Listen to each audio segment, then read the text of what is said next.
Hi guys, and welcome back to OQLIS Quick Reference Help. Today we're going to be looking at a rather primitive chart, the sparkline. The sparkline is typically a small chart drawn without axes or coordinates and is used to present the general shape of the variation, usually over time. This can be used for things such as temperature or stock price. Essentially, a sparkline is a light version of a bar chart. So if you're looking at creating a chart that doesn't require any specific values, a sparkline might be the way to go. But if you need your values to be displayed, I'd recommend using a bar chart or a line chart.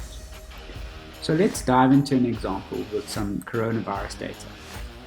I'll create the chart like so, dragging death rate into our measure field and grouping by observation date, and then also sorting by observation date.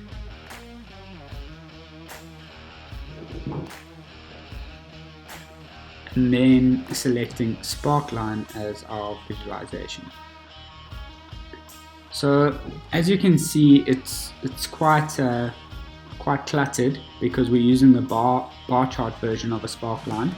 I'm going to change it to a line chart now because that's probably a better option to use for a sparkline example like this.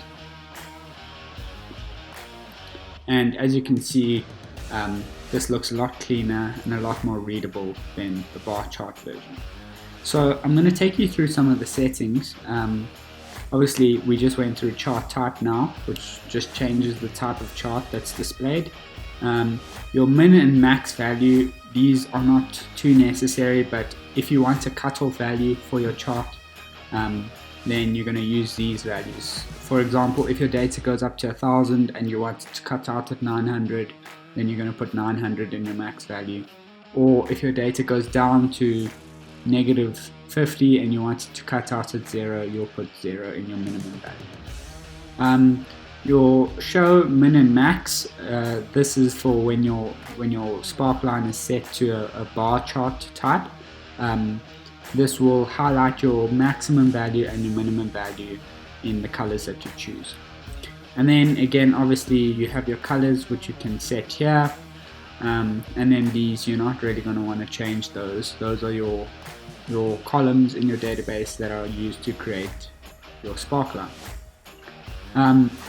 That's all for today. Like I said, it's quite a primitive chart, but thank you for watching, and I look forward to seeing you again in our next video.